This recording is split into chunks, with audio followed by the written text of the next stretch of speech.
כיוון הזרימה. אני אוהב להסיר מעלייך כיסוי, להתבונן בך פנימה, מבעבעת במחשבות, מתחממת לאיתך, אחרי שרקחנו רגשות ותוכניות מטובלות לעתיד. יש לך שנה כיוון זרימה, למחוק כי ביקשת, או להגביר טעם כי נדרש. בזהירות החסה ואנמיך להבות אתן לך לשבת עם עצמך, עד שתהי מוכנה לאפשר לי לטעום ממך. לאט. לאט מתגלגלת על הלשון, מאפשרת לי להתאים את טמפרטורת המגע, טמפרטורת הלב שלי.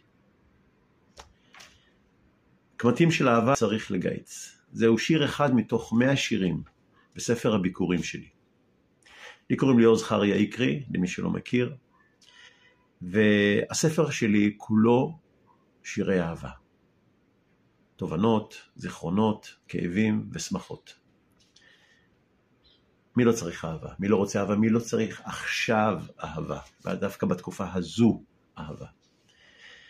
אבל את החלום הזה רציתי להגשים באוקטובר, והמלחמה פרצה, ולפני כחודש החלטתי להרים אותו שוב, ואני מזמין אתכם להיות שותפים איתי בחלום שלי. אתם תקחו חלק בהגשמת החלום שלי להוצאת הספר. לא לחינם. את התמיכה שלכם תתבטא במתנות שונות שתקבלו. אם זה ספר, או אם זה חולצה, או תיק, בעד שלב יודפס שלי, וגם אפילו יוגה. מי שלא מכיר ויודע, אני גם מורה ליוגה. שיעור יוגה פרטי. ועוד שורות אחרות, תוכלו למצוא אותם פה בלינק למטה של ה-Head Start, תלחצו עליו, יש רשימה ותבחרו. אבל לא על עצמי לבד חשבתי. החלטתי לתרום 20% מהגיוס המונים, מהמימון המונים, עבור בית הילדים בערי ירושלים. עמותה שהתוודעתי אליה דרך אחיין של חברה טובה, יונתן מוסקוביץ'.